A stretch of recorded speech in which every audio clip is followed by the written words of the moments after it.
بسم اللہ الرحمن الرحیم۔ السلام علیکم۔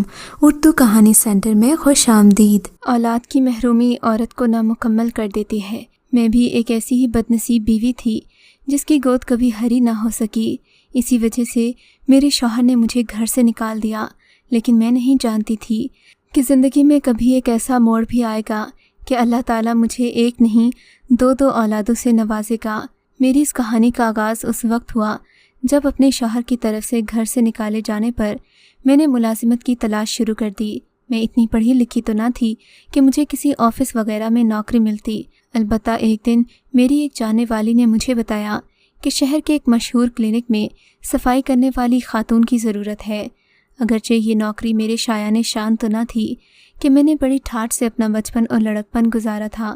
جوانی میں بھی اگر ماں باپ میرا ساتھ نہ چھوڑتے تو شاید میں اتنی رسوا نہ ہوتی، مگر حالات کے ہاتھوں مجبور ہو کر مجھے کلینک میں نوکری کرنا پڑی۔ یہ کلینک ہمارے شہر کی سب سے مشہور جگہ پر تھا۔ اس کلینک کے ساتھ ایک گھر بھی منسلک تھا۔ یہاں پر بیٹھنے والے ڈاکٹر صاحب عمر میں تقریباً 50 سال کے تھے۔ ان کی شخصیت سنجیدہ اور باوقار تھی، مریضوں کے ساتھ نرم دلی سے پیش آتے۔ میں بھی ان کے رویے کی گرویدہ ہو گئی۔ آہستہ آہستہ میری ذمہ داری اور محنت کی عادت نے ڈاکٹر صاحب کا دل جیت لیا۔ اب میں ان کے خاص ملازموں میں سے ایک ہو گئی۔ وہ مجھ پر بہت بھروسہ کرنے لگے، یہاں تک کہ مجھے کبھی کبھی اپنے کلینک کے اوپر بنے گھر میں بھی بھیج دیتے۔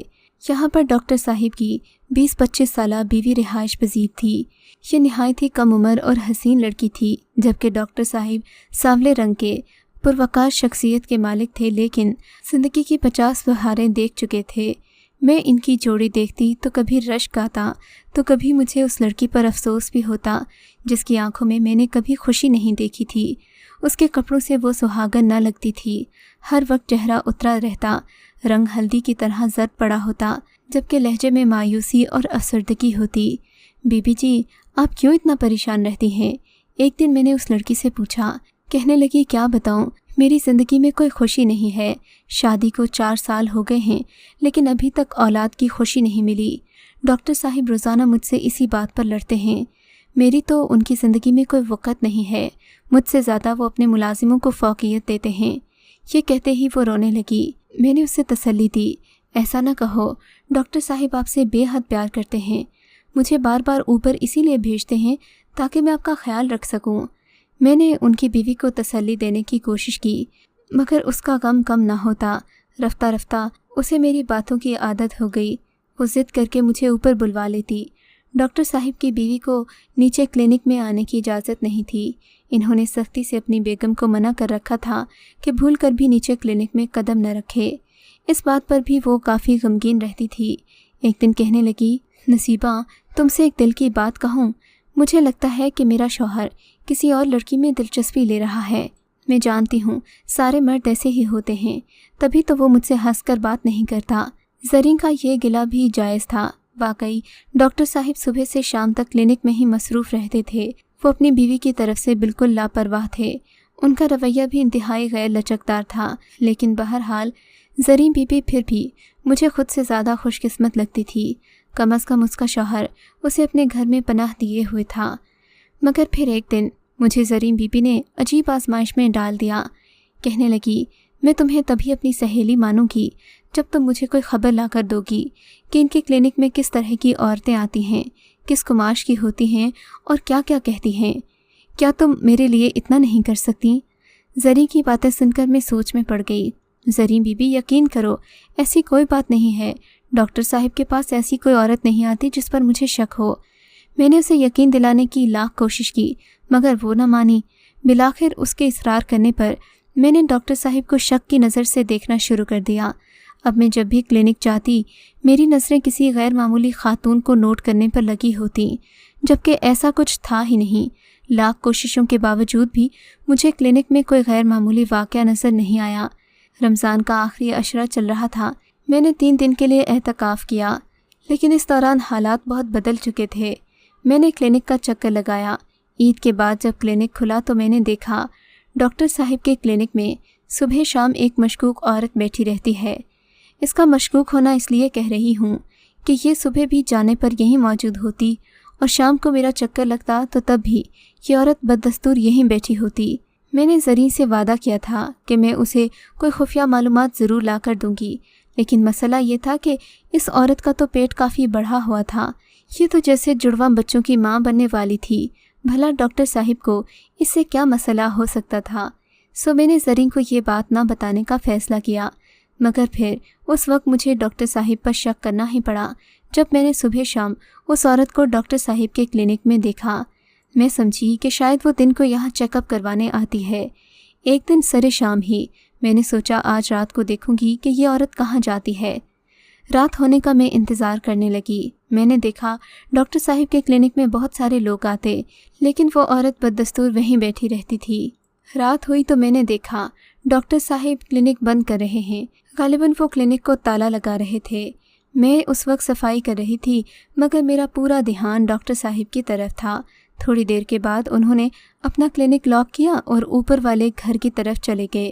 میں حیران ہو گئی کہ آج کل ڈاکٹر صاحب اتنی پابندی سے کلینک کو تالا کیوں لگاتے ہیں، جبکہ وہ ہمیشہ دروازے کو یوں ہی بھیڑ دیا کرتے تھے، لیکن آج کل کچھ خاص احتیاط جاری تھی۔ ڈاکٹر صاحب کے اوپر جانے کے بعد میں نے کلینک کی راہداری کی بتیاں بجھا دیں۔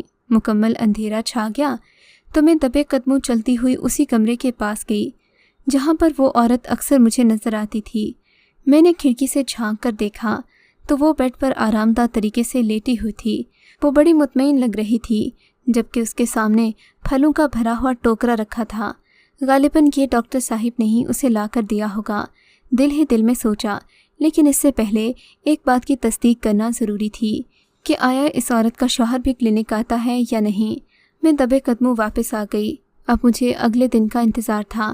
اگلے دن بھی میں کلینک کے 1-2 چکر لگا کر آئی تو دیکھا وہ عورت سارا دن وہیں لیٹی رہی، جبکہ ڈاکٹر صاحب اپنے کام میں مصروف رہے۔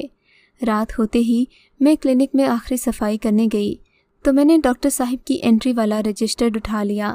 میں نے انٹری میں چیک کیا تو عورت کا نام کہیں بھی نہیں تھا، جبکہ ڈاکٹر صاحب کئی بار اسے شبانہ کے نام سے پکار چکے تھے۔ شبانہ نام کی کوئی انٹری پچھلے 1 مہینے میں نہیں آئی تھی۔ یہ بات میرے لیے حیران کن تھی، تو گویا یہ عورت ڈاکٹر صاحب کی کچھ لگتی ہے، میں نے دل میں سوچا۔ لیکن پھر یہ ایک ہی کمرے میں کیوں رہتی ہے؟ اس سوال کا جواب میں نہیں دے پائی۔ میں نے سوچا اب زریں بی بی سے بات کرنے کا وقت آ گیا ہے، کیونکہ یہ آنکھ مچولی زیادہ دیر تک جاری رہی تو خطرے کا باعث بھی بن سکتی ہے۔ اگلے دن میں نے رات ہونے کا انتظار کیا، کیونکہ آخری بار اس بات کی تصدیق کرنا ضروری تھی کہ کیا واقعی ان دونوں کے بیچ کوئی رشتہ موجود ہے یا نہیں۔ میں رات کو اٹھ کر جھانکتی رہی۔ رات کے 2 بجے ڈاکٹر صاحب دبے قدموں راہداری میں داخل ہوئے۔ وہ خاصے محتاط انداز میں چل رہے تھے۔ کلینک میں سناٹا چھایا ہوا تھا۔ باقی مریض اپنے اپنے کمروں میں ہوتے تھے، کچھ وارڈ میں منتقل کیے جا چکے تھے، جبکہ ایک مریضہ ہی تھی جو ڈاکٹر رمضان کے اپنے کمرے میں تھی۔ میں نے ان کا پیچھا کیا، دیکھا تو وہ کمرہ کھول کر اندر داخل ہو گئے۔ باہر سے اندر کا منظر صاف نظر آ رہا تھا۔ ہلکی روشنی میں وہ شبانہ سے باتیں کر رہے تھے۔ شبانہ کافی تکلیف میں ہوتی تھی، لیکن ڈاکٹر صاحب کے آتے ہی وہ جیسے کھل اٹھتی تھی، اس کی نظروں میں ایک خاص سی چمک آ جاتی۔ میں نے یہ منظر دیکھا تو حیرت کی انتہا نہ رہی۔ اب زریں کو بتانا ضروری ہو گیا تھا۔ اگلے دن صبح ہوتے ہی میں زریں کے پاس گئی، اسے الف سے یہ تک ساری کہانی سنا دی۔ بتایا کہ ایک حاملہ عورت جس کا پیٹ کافی بڑا ہے، وہ ڈاکٹر صاحب کے کلینک میں ہر وقت بیٹھی رہتی ہے، یہاں تک کہ اب رات کو بھی وہیں رہتی ہے، اور ڈاکٹر صاحب اس سے ملنے بھی جاتے ہیں۔ میری بات سن کر زریں کا شک یقین میں بدل گیا۔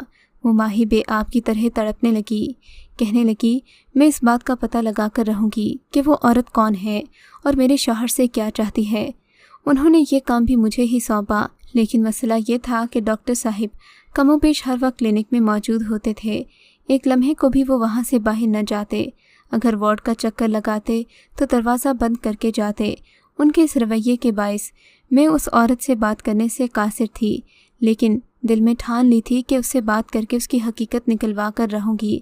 بالآخر وہاں پر مسلسل رہنے والی ایک نرس نورین سے میں نے اس بات کی درخواست کی کہ وہ مجھے اس عورت کی حقیقت بتا دے۔ نورین کافی مختلف طبیعت کی مالک تھی۔ وہ دوسروں کے راز نہ رکھنا جانتی تھی اور نہ ہی اسے اپنے کردار کی کوئی پرواہ تھی۔ ایسے لوگوں کو خریدنا آسان ہوتا ہے۔ میں نورین کو زریں بی بی کے پاس لے گئی۔ زرین بیوی جو غصے میں پھنکار رہی تھی، نورین نرس کے آتے ہی اس کی منتیں کرنے لگیں، خدا کے لیے مجھے بتا دو وہ عورت کون ہے، اس کا کوئی شوہر بھی ہے یا خدا نخواستہ۔ میں زرین کے خدشے جان گئی تھی کہ کہیں وہ ڈاکٹر صاحب کی اصل بیوی ہی نہ ہو، لیکن پھر سوال یہ تھا کہ اگر بیوی ہے تو اسے ہر وقت کلینک میں رکھنے کا کیا مقصد ہے؟ تبھی نورین نرس گویا ہوئی، آپ کو فکر کرنے کی ضرورت نہیں ہے زرین بیوی، یہ ایک ایسی عورت ہے جو بے سہارا ہے۔ تقریباً 28 رمضان کی بات ہے، رات کو ڈاکٹر صاحب کلینک بند کرنے ہی لگے تھے کہ انہیں اپنے کلینک کے دروازے پر کسی کے گرنے کی آواز آئی۔ ہم لوگ گئے تو جا کر دیکھا کہ ایک عورت زمین پر گری تڑپ رہی تھی۔ اس کی حالت بتا رہی تھی کہ وہ اس دنیا میں لاوارث ہے، اس کا اور کوئی نہیں ہے۔ تبھی میں اور ڈاکٹر صاحب مل کر شبانہ کو اندر کلینک میں لے آئے۔ ہم نے اسے لٹایا، ہوش میں لانے کی کوشش کرنے لگے۔ تھوڑی دیر کے بعد وہ ہوش میں آ گئی۔ اس نے ارد گرد دیکھا، ہم ہی اس کے آس پاس کھڑے تھے، لیکن وہ ہمیں نہیں جانتی تھی۔ کہنے لگی میں کہاں ہوں؟ ہم نے اسے بتایا کہ تم محفوظ ہاتھوں میں ہو، یہ ڈاکٹر کا کلینک ہے، یہاں تمہارا علاج کیا جائے گا۔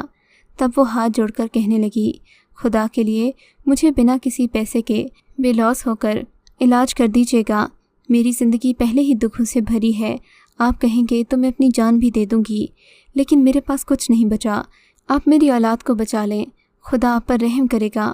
عورت کا انداز ایسا تھا کہ ڈاکٹر صاحب پگھل کر رہ گئے۔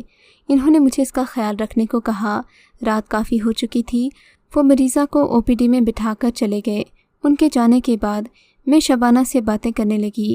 شبانہ ایک دکھی عورت تھی، بڑی ہی مظلوم اور داد رسی کے قابل تھی، لیکن اس کی داستان غم اس قدر بھاری تھی کہ میں بھی اپنے آنسو روکے بنا نہ رہ سکی۔ بی بی جی، شبانہ بتا رہی تھی کہ یہ کہتے کہتے نورین نرس چپ ہو گئی۔ کیا کہہ رہی تھی؟ یہی کہ وہ ایک لاوارث اور بے سہارا عورت ہے، اس کا اور صاحب کا رشتہ صرف اور صرف ہمدردی کا ہے، آپ ان پر خواہ مخواہ شک کر رہی ہیں۔ نرس کے کہنے پر گویا زرین تو چیخ اٹھی، کیا میں تمہیں اندھی لگتی ہوں جو تمہاری اس بات پر یقین کر لوں؟ بولو تمہیں کتنا پیسہ چاہیے؟ تم چاہتی ہو کہ میں تمہیں پیسے دے دوں تو ٹھیک ہے، لیکن مجھے اس عورت کے بارے میں بتاؤ، وہ کون ہے، کہاں سے آئی ہے اور کیا چاہتی ہے؟ بی بی جی، اس عورت کے مطابق وہ ایک ایسے گھرانے میں پیدا ہوئی جہاں وہ اکلوتی بہن تھی اور اس کے 4 بھائی تھے۔ بچپن میں تو بھائیوں کی آنکھ کا تارا تھی، لیکن جب بڑی ہوئی تو حالات مختلف ہو گئے، محبت کی جگہ جذبات اور لالچ نے لے لی۔ بھائیوں کی نظر میں شبانہ کھٹکنے لگی۔ ان کی کوشش تھی کہ خاندان کے کسی کمزور شخصیت والے مرد سے اس کی شادی کر دی جائے تاکہ وہ زندگی بھر اپنے بھائیوں کے غلام بن کر رہے اور اپنی جائیداد کا حصہ بھی نہ مانگ سکے۔ ماں باپ نے شبانہ کے نام کافی دولت چھوڑی تھی، یہی بات بھائیوں کو کھٹک رہی تھی۔ بالآخر جوانی نے جوش مارا اور شبانہ نے بھی کسی لڑکے کو اپنے ہمسفر کے طور پر پسند کر لیا۔ اب تو بھائیوں کی بن آئی۔ شبانہ کا پسند کردہ لڑکا بھی کوئی عام گھرانے سے تعلق نہ رکھتا تھا، وہ بھی ایک زمین دار گھرانے سے تھا، لیکن شبانہ کے بھائیوں کو سرے سے اپنی بہن کی بھلائی ہی گوارا نہیں تھی، وہ اپنی بہن کی سرے سے شادی کرنا ہی نہیں چاہتے تھے۔ بالآخر شبانہ نے ان کی مرضی کے خلاف شادی کر لی۔ اس نے بیاہ رچایا تو بھائیوں کے غصے کو دعوت دے دی۔ شبانہ کا گھر والا اس سے بہت محبت کرتا تھا، ہر قدم پر اس کا ساتھ دیتا تھا، لیکن بھائیوں سے اس کی خوشی برداشت نہ ہو سکی۔ شادی کے تقریباً 6 ماہ کے بعد جب شبانہ امید سے تھی تو انہوں نے شبانہ کے شوہر کو اس دنیا سے ہی گم کر دیا۔ اس کے جانے کی دیر تھی کہ شبانہ بے سہارا ہو گئی۔ وہ اپنے بھائیوں کی چال کو سمجھ گئی تھی۔ وہ جانتی تھی کہ اس کے بھائی اسے کبھی خوش نہیں رہنے دیں گے، نہ ہی اس کی اولاد کو اس کا حق دیں گے۔ ابھی تو شاید وہ یہ بھی کریں کہ اس کی اولاد کو جان سے ہی مار دیں۔ یہی سوچ کر شبانہ اپنے گھر سے بھاگ نکلی، حالانکہ اس نے ابھی تک عدت بھی پوری نہیں کی تھی۔ شبانہ یہاں رہ کر اپنی عدت پوری کرے گی، اس کے بعد شاید صاحب یہاں سے اسے کہیں اور شفٹ کر دیں۔ بیچاری کی بڑی ہی دکھی کہانی ہے۔ نرس نورین بتا کر خاموش ہوئی تو زرین کے ماتھے پر بل پڑ گئے۔ یقیناً اسے یہ کہانی ہضم نہیں ہوئی تھی، وہ کچھ اور کرنا چاہتی تھی، جس کا ارادہ اس نے اگلے دن ہی ظاہر کر دیا۔ مجھ سے کہنے لگی، اب یہ تم پر ہے کہ تم شبانہ کے بھائیوں کو کیسے ڈھونڈتی ہو۔ ہم شبانہ کو اس کے بھائیوں کے حوالے کر دیں گے، کیونکہ مجھے اپنے شوہر پر ذرا اعتماد نہیں ہے، مجھے لگتا ہے وہ اس کی طرف متوجہ ہو جائیں گے۔ میں نے زرین بی بی کو لاکھ سمجھایا کہ کسی عورت سے اس کی چھت مت چھینو، اس کے بچوں کو اس سے دور مت کرو، مجھے لگتا ہے کہ اس کے بھائی اس کی جان نہیں چھوڑیں گے، اس کے بچوں تک کو مار دیں گے۔ جو اپنے بہنوئی کو مار سکتے ہیں ان کے لیے کچھ بھی مشکل نہیں۔ لیکن میری بات کا زرین بی بی پر کوئی اثر نہیں ہوا۔ نہ جانے کن ذرائع سے اس نے شبانہ کے بھائیوں کو مطلع کر دیا کہ شبانہ فلاں کلینک میں ہے، مگر چونکہ صاحب بھی کافی ہوشیار تھے، وہ اس بات کو سمجھ گئے۔ انہوں نے شبانہ کو اور زیادہ حفاظت سے رکھنا شروع کر دیا۔ شبانہ بھی ڈرتی تھی کہ بھائی اسے لینے نہ آ جائیں۔ وہ ہر وقت صاحب کے کمرے میں بیٹھی رہتی تھی، سارا دن اور ساری رات وہیں رہتی۔ رات کو ڈاکٹر صاحب کلینک بند کر کے چلے جاتے تھے۔ اسے کسی چیز کی ضرورت ہوتی تو صبح اسے دے دیتے، جبکہ دن بھر وہ وہیں موجود رہتی تھی۔ اس نے کہیں اور جانے سے انکار کر دیا تھا۔ وہ کافی ڈری ہوئی تھی۔ زرین بی بی نے اس بات کا فائدہ اٹھا کر شبانہ کو دھمکیاں دینا شروع کر دیں۔ شبانہ کو جب اس حقیقت کا علم ہوا تو اس کی روح تک کانپ گئی۔ پھر زرین بی بی نے ایک انوکھی چال چلی۔ شبانہ کے بھائیوں کو اطلاع کرنے کے بعد اس نے ایک نرس کو بھی اپنے ساتھ ملا لیا تاکہ وہ اس کے ذریعے شبانہ کو یہاں سے نکلوا سکے۔ شبانہ بیچاری اس پلان سے باخبر تھی یا نہیں، لیکن ڈاکٹر صاحب کو نرس کی حرکات پر شک ہو گیا تھا۔ شبانہ کے جب بھائیوں کو پتہ چلا تو انہوں نے نرس پر دباؤ ڈالا کہ وہ اس بچے کو غلط دوائیں دے کر ہمیشہ کے لیے ان کا سدے باب کر دے، لیکن ایسا نہ ہو سکا۔ ڈاکٹر صاحب نے نرس کا کلینک میں آنا ہی بند کر دیا، جبکہ شبانہ کو ایک الگ کمرے میں منتقل کر دیا گیا۔ یہاں بھی نرس نورین نے اس کا پیچھا نہیں چھوڑا۔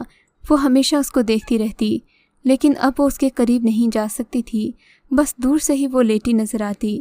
وہ اس بات کی یقین دہانی کر رہی تھی کہ جب بھی بچے پیدا ہوں تو وہ انہیں شبانہ کے بھائیوں کے حوالے کر دے، لیکن حیرت کی بات یہ تھی کہ 9 مہینے سے اوپر ہو گئے تھے، لیکن ابھی تک بچے کی پیدائش کا کوئی بھی ذکر نہ ہوا تھا۔ کلینک میں سب کچھ نارمل تھا۔ ڈاکٹر صاحب بھی اپنے معمولات کے مطابق آتے جاتے تھے۔ اب جبکہ نرس نورین پر بنائی تھی، کیونکہ شبانہ کے بھائی اسے تنگ کرتے تھے کہ تم ہم سے جھوٹ بول رہی ہو۔ اب کم از کم 12 مہینے ہو گئے ہیں، بچے کو پیدا ہو جانا چاہیے، کیونکہ جب ہم نے اپنی بہن کا گھر اجاڑا تھا اس وقت ہمیں اس کے امید سے ہونے کی خبر مل چکی تھی۔ اب نرس نورین سخت مشکل میں آ گئی تھی۔ اس کی سمجھ میں نہ آتا کہ وہ کیا کرے۔ بالآخر جب 15 مہینے گزر گئے، بھائیوں کو لگنے لگا کہ اب وہ ڈاکٹر کے کلینک آ کر اپنی بہن کو لے جا بھی نہیں سکیں گے اور نہ ہی کوئی اور کارروائی کر سکیں گے، تو وہ نرس نورین سے الجھنے لگے۔ نرس نے بتایا کہ وہ اس کے کمرے تک نہیں جا سکتی۔ بھائیوں نے اسے کہا کہ تمہیں اسے قریب سے جا کر دیکھنا ہوگا، شاید تمہیں کوئی غلط فہمی ہو، پر اس کی نوبت نہیں آئی۔ اگلے دن جب ہم لوگ اٹھے تو ڈاکٹر صاحب کے کلینک کو تالا لگا ہوا تھا، جبکہ شبانہ بھی وہاں موجود نہیں تھی۔ یہ دیکھ کر زرین بی بی کی تو جان نکل گئی۔ ہمیں بعد میں پتہ چلا کہ اس منصوبے کی خبر ڈاکٹر صاحب اور شبانہ کو ہو گئی تھی۔ ڈاکٹر صاحب نے شبانہ کی پریگنینسی کو سب میں مشہور کر دیا کہ ابھی تک شبانہ کی ڈیلیوری نہیں ہوئی۔ ڈمی کا استعمال کرتے ہوئے انہوں نے سب سے جھوٹ بولا تاکہ دشمنوں تک یہ خبر نہ پہنچے، لیکن آخر ایسا کب تک ہو سکتا تھا؟ بالآخر ڈاکٹر صاحب نے شبانہ سے خفیہ نکاح کیا اور ضروری انتظامات کر کے دوسرے شہر منتقل ہو گئے۔ زرین بی بی ہاتھ ملتی رہ گئی۔ اس کے شک نے اسے ہی ڈس لیا، لیکن اب کیا ہو سکتا تھا؟ آخر کار وہ ڈاکٹر صاحب کی منتیں کرنے لگیں۔ جس ایڈریس سے منی آرڈر آتا اس پر خط لکھنے لگی۔ روتے دھوتے بالآخر ڈاکٹر صاحب کو ترس آ ہی گیا۔ وہ شبانہ کو لے کر پرانے گھر آ گئے، لیکن اسی دن شبانہ کے بھائیوں نے دھاوا بول دیا اور شبانہ کو اس دنیا سے ہی رخصت ہونا پڑا۔ یوں شبانہ کے دونوں بچے ڈاکٹر صاحب کی پہلی بیوی کی جھولی میں آ گئے۔ اسے کہتے ہیں قدرت کی مصلحت، لیکن قدرتی طور پر زرین بی بی ان بچوں سے پیار نہیں کرتی، شاید اس لیے کہ وہ اس کی سوتن کے بچے ہیں۔ زیادہ تر وہ میرے پاس ہی رہتے ہیں۔ مجھے لگتا ہے میں ان کی ماں ہوں اور وہ میری اولاد ہیں۔ اللہ تعالیٰ میرے بچوں کو سلامت رکھے۔ اگر آپ کو یہ کہانی اچھی لگی ہے تو اس ویڈیو کو لائک کیجیے اور اس طرح کی مزید ویڈیوز دیکھنے کے لیے ہمارے چینل کو سبسکرائب کیجیے۔